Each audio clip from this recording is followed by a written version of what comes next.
I want to watch the news. Are you making headway at least? This is the news.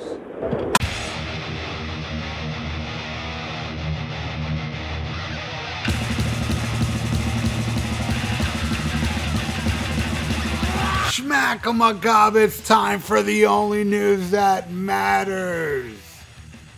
And George Lynch, in a conversation with my global mind, guitarist George Lynch of Dokken and Lynch Mob was asked about his playing.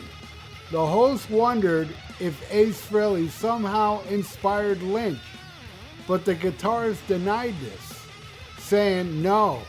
And I feel bad saying it, he just died.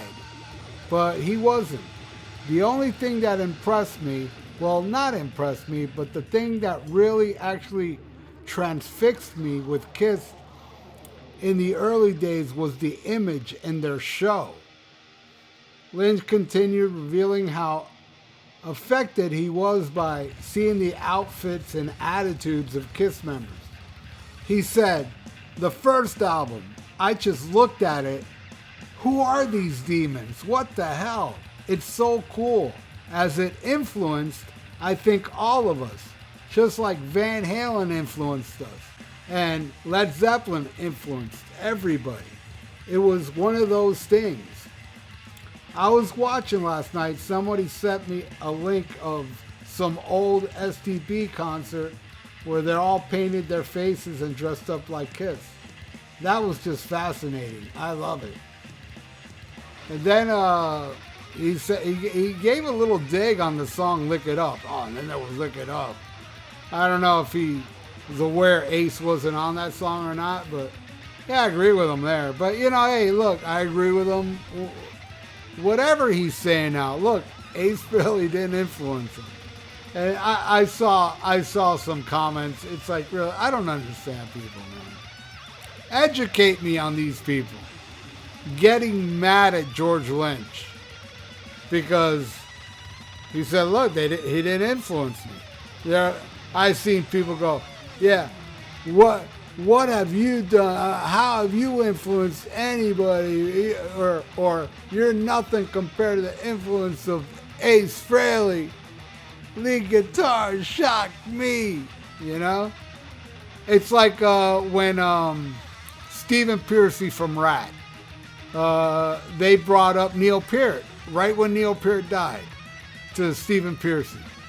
And Stephen Pearcy's like, yeah, man, it's sad. It's sad he died, but, I was never a Rush fan, or I think they even asked him. He's like, no, I wasn't into Rush, but it's sad he died. Oh, screw Rat, and screw him, and screw that, and, these people that get upset with people being honest. He's just being honest, no, but, it impressed me, that's not good enough, Oh, for all those people, here you go. This lovely lady here has your binky. How dare his opinion not match with mine? Wah! I love George Lynch, and I haven't seen that guy. This is a crazy story. The last time I saw George Lynch live was 1988 at the Orange Bowl at the Monsters of Rock tour. I haven't seen him after that. I saw him a few times on the Tooth and Nail tour. Then I saw the Under Lock and Key. Both those tours I saw twice. And then the last time I saw George Lynch, I seen Dokken afterwards, but without George Lynch. So I haven't seen George Lynch in almost 40 years, right? And George Lynch has been playing Florida, I'm not lying, like 2-3 times a year. And I haven't gone to one of those shows, right? Well, he booked again for January. And I'm like, man, I gotta go see George Lynch, So I plan on going to see him in January, and I was talking about it. I went the other day to see the band Category 7, hanging out with my friends, and I brought it up. I said, hey, man, I'm going to come see George Lynch. He's playing, near here. And my friends were like, man, I ain't going. I seen that shit. I'm sick of it. All he does is the old Dokken shit.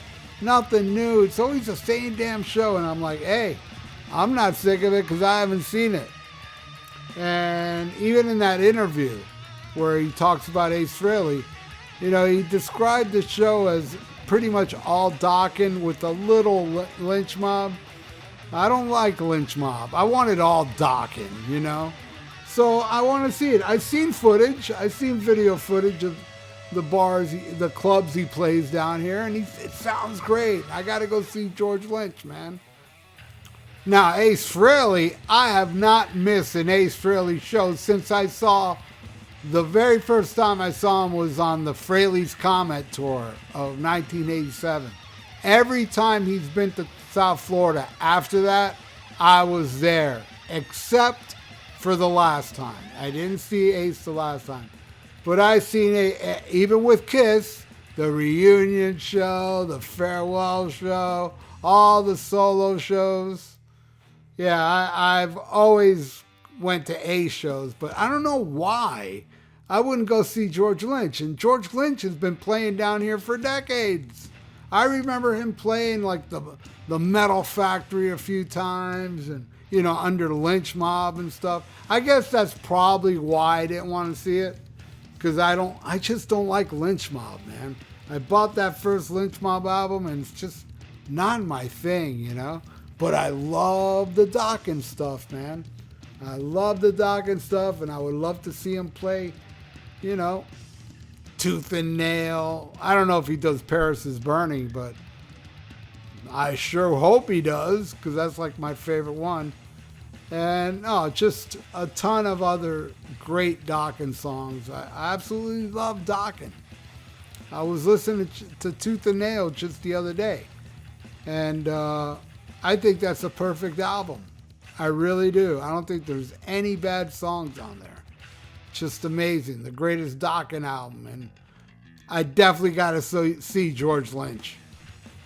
All right, as a bonus, I'm going to rank the Dokken albums. The only Dokken's albums I like. I don't like Dysfunctional or Shadow Life or none of that. I'm talking about the classic 80s 4 Dokken albums.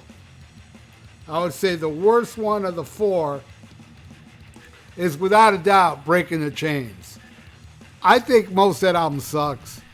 And I bought that because I heard Paris is Burning on the Metal Shop, the only show with Teeth. And to this day, that may be my favorite Dokken song, along with Tooth and Nail. You know, I love that song. I love Breaking the Chains. I thought Felony was a fun song. I think was it Knight Rider? Was that the name of the song? Had a cool riff, but really, the rest of that album is kind of weak in my opinion. It's kind of low down there. Now, 2 and 3, man, are kind of like, damn, they both should be 2. But I'm going to have to say Back for the Attack would be the next one. Back for the Attack is totally front-loaded. I just think it goes nowhere later on. But Kiss of Death, one of their greatest songs. I absolutely love the song Prisoner. What's the other one? Heaven Sent is awesome. Standing in the Shadows. And then after that, it just gets weak for me. You know, it's like, you know, so I think it's a front-loaded album. Next, at number 2, I would put Under Lock and Key. Under Lock and Key, pretty much most of it I love. There's some of it I don't like much. And actually, I do think, even if it's number 2, it's a downgrade from the album that came after. But Unchained the Night is awesome. I thought The Hunter was the worst idea to release as a single. I don't see the appeal of that song. And guess what? Neither did anybody else. Because they released it as a single, it didn't do much. In My Dreams did great. I'm not a big fan of The Hunter, and I don't like In My Dreams. Except that's one of the greatest George Lynch guitar solos. is right in the middle of that song that I feel is crappy. I love a great deep track, Will the Sun Rise. I absolutely love that song. I think Slipping Away is a great... Is it Slipping Away? I think it's Slipping Away. I think it's a beautiful ballad. Lightning Strikes Again is cool, but my favorite, I would say my favorite song off the album is Till the Living Ends. Yeah, the way that album ends. And of course, number one would be Tooth and Nail, man. I think it's a perfect album. I said it before. Not a bad song to be found. It's just a genius album. I absolutely love it. So that's it. Hey, what do you all think? What would be your ranking? And what do you feel about George saying he's not influenced by Ace? Do you care enough that you will need the binky? Leave it in the comments below. And thank you so much, everybody, for watching the only news that matters. And please subscribe to my channel if you haven't. Ring that little notification bell and like the video. It's good for the YouTube algorithms. So stay frosty. Listen to Twisted Sister, the Beast, and Smack 'em a gob. Farewell and adieu to you fair Spanish ladies. Farewell and adieu, you ladies of Spain.